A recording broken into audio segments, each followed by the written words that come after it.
જય માતાજી મિત્રો, મેલેડી સિદ્ધ સાધના ચેનલમાં આપ સૌ ભક્તોનું હાર્દિક સ્વાગત છે। મિત્રો, આજે આપણે એક એવા આધ્યાત્મિક અનુભવ વિશે વાત કરવાના છીએ જેનો અનુભવ ઘણા ભક્તોને પૂજા પાઠ કરતી વખતે થતો હોય છે। શું ક્યારેક એવું બન્યું છે કે તમે માતાજીની સામે દીવો કરીને આંખો બંધ કરીને મંત્ર જાપ કે પૂજા કરતા હોય અને અચાનક તમારી આંખોમાંથી આંસુ વહેવા લાગે? કોઈ દુઃખ નથી, કોઈ ખાસ કારણ નથી, પણ તમે સતોય આંખોમાંથી આંસુ વહેવા લાગે છે। તો શું આ માત્ર લાગણી છે કે પછી આંસુ પાછળ કોઈ આધ્યાત્મિક સંકેત છુપાયેલો છે? આજે આ રહસ્યને આપણે માતાજીની ભક્તિ અને આધ્યાત્મિક દ્રષ્ટિકોણથી સમજવાનો પ્રયત્ન કરીશું। મિત્રો, સૌ પ્રથમ એક વાત યાદ રાખજો, પૂજા એટલે માત્ર અગરબત્તી કરવી, દીવો કરવો કે મંત્ર બોલવો એટલું જ નથી હોતું। પૂજા એટલે પોતાના મનને ભગવાન અને માતાજીના ચરણોમાં સમર્પિત કરવું। જ્યારે ભક્તનું મન સાચા અર્થમાં ભગવાન સાથે જોડાવા લાગે છે ત્યારે ક્યારેક મનની અંદર દબાયેલી લાગણીઓ બહાર આવવા લાગે છે અને એ સમયે આંખમાંથી આંસુ આવી શકે છે। કોઈ ભક્ત માતાજીને પોતાના દુઃખની વાત કરે છે, કોઈ પોતાના પરિવાર માટે પ્રાર્થના કરે છે, કોઈ પોતાના જીવનમાં ચાલી રહેલી મુશ્કેલીઓમાંથી બહાર નીકળવા માટે માતાજીના ચરણોમાં માથું નમાવે છે। અને જ્યારે ભક્તનું મન એકદમ નિર્મળ બની જાય છે ત્યારે આંખોમાંથી આંસુ નીકળી આવે છે। આ આંસુને આપણે માત્ર દુઃખના આંસુ ન માનવા જોઈએ।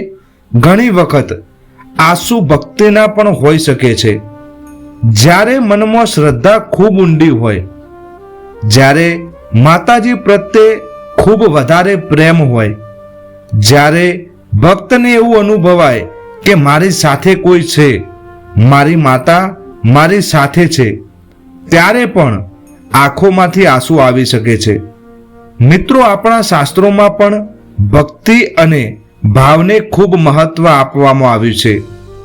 ભક્તિમાં માત્ર શબ્દો નથી હોતા, ભક્તિમાં ભાવ હોય છે। તમે લાંબી પૂજા કરો કે માત્ર 2 મિનિટ માટે માતાજીને યાદ કરો, પરંતુ જો એ 2 મિનિટમાં તમારું મન સાચા હૃદયથી માતાજીના ચરણોમાં જોડાઈ જાય તો એ ભક્તિ ખૂબ મૂલ્યવાન બની જાય છે। ક્યારેક કોઈ ભક્ત માતાજીની મૂર્તિ સામે બેસે છે અને અચાનક તેને પોતાના જીવનની કોઈ જૂની ઘટના યાદ આવી જાય છે। ક્યારેક કોઈ વ્યક્તિ પોતાના માતા પિતાને યાદ કરીને રડી પડે છે, ક્યારેક પોતાના પરિવારની ચિંતામાં, ક્યારેક જીવનમાં મળેલા દુઃખોના લીધે અને ક્યારેક માતાજી પ્રત્યેનો અતૂટ પ્રેમ। આ બધી લાગણીઓ ભેગી થઈને આંખોમાં આંસુ બનીને વહેવા લાગે છે। પરંતુ મિત્રો, અહીં એક વાત ખૂબ જ મહત્વની છે। આંખોમાં આંસુ આવવું એટલે તરત જ એવું ના માનવું કે કોઈ દેવી દેવતા સીધા તમારા શરીરમાં આવ્યા છે અથવા કોઈ ચમત્કાર થયો છે, એવું જરૂરી નથી।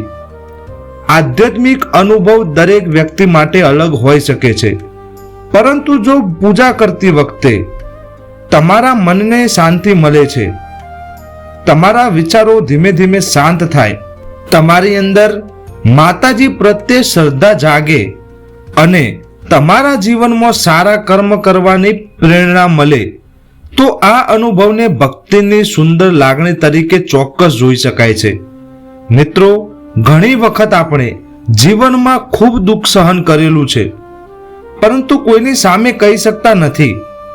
ઘરમાં બધાની સામે મજબૂત બનીને રહીએ છીએ, લોકોને કહીએ છીએ કે બધું સારું છે, પરંતુ જ્યારે માતાજીની સામે એકલા બેસીએ છીએ ત્યારે મનની અંદર છુપાયેલું બધું બહાર આવી જાય છે અને ત્યારે આંખોમાંથી આંસુ આવી જાય છે, કારણ કે આપણું મન માને છે કે મારી વાત સાંભળનાર કોઈ છે, મારા દુઃખને સમજનાર કોઈ છે, મારી માતા મારી સાથે છે।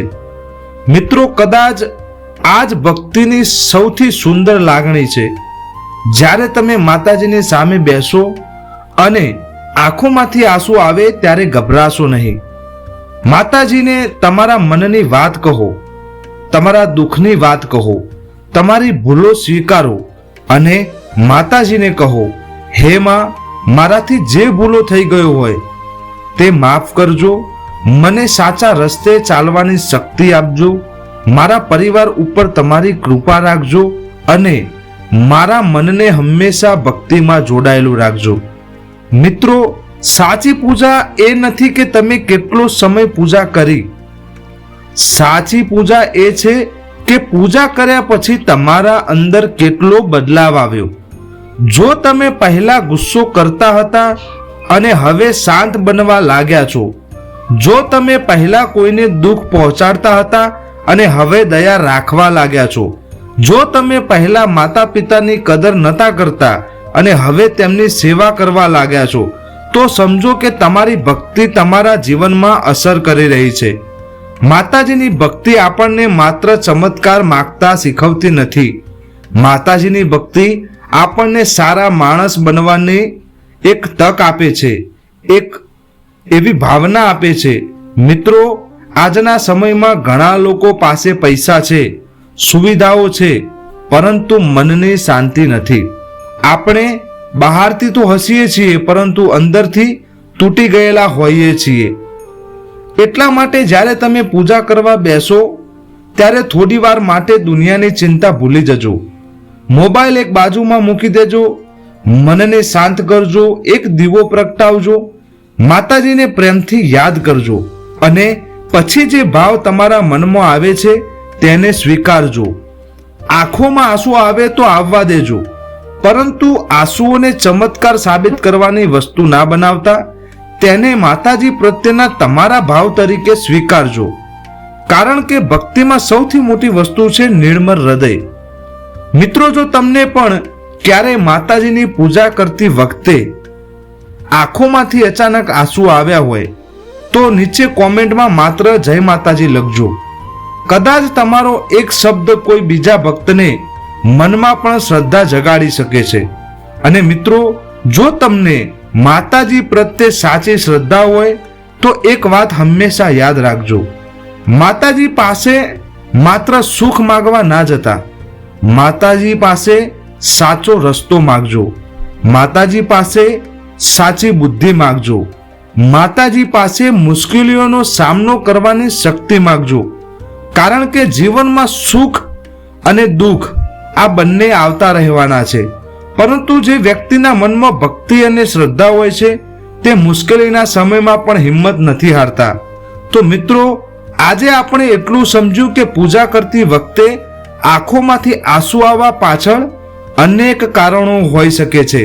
તે ભક્તિની લાગણી હોઈ શકે છે, મનનો ભાવનાત્મક ભાર હળવો થતો હોય એવું પણ બની શકે છે, કોઈ જૂની યાદો કે દુઃખ બહાર નીકળતું હોય એવું પણ હોઈ શકે છે.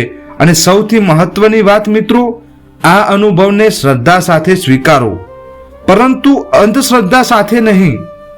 માતાજીની ભક્તિ કરો, સારા કર્મ કરો, માતા પિતાની સેવા કરો, જરૂરિયાતમંદની મદદ કરો અને તમારા જીવનમાં હંમેશા સત્ય અને સાદાચારનો માર્ગ પસંદ કરો. મેલડી માતાજી સૌના જીવનમાંથી દુઃખ દૂર કરે, દરેક પરિવારને સુખ, શાંતિ અને સમૃદ્ધિ આપે અને દરેક ભક્તના જીવનમાં સાચી ભક્તિ અને સદબુદ્ધિ આપે એવી માતાજીના ચરણોમાં અમારી પ્રાર્થના છે. જો તમને આ વિડીયો ગમ્યો હોય તો વિડીયોને લાઈક કરજો, ચેનલને સબસ્ક્રાઇબ કરજો અને આ વિડીયો તમારા ભક્તિભાવ ધરાવતા મિત્રો અને પરિવારજનો સુધી જરૂરથી શેર કરજો. ફરી મળીશું એક નવા આધ્યાત્મિક વિડીયો સાથે. ત્યાં સુધી જય માતાજી, જય મેલડી માં, હર હર મહાદેવ.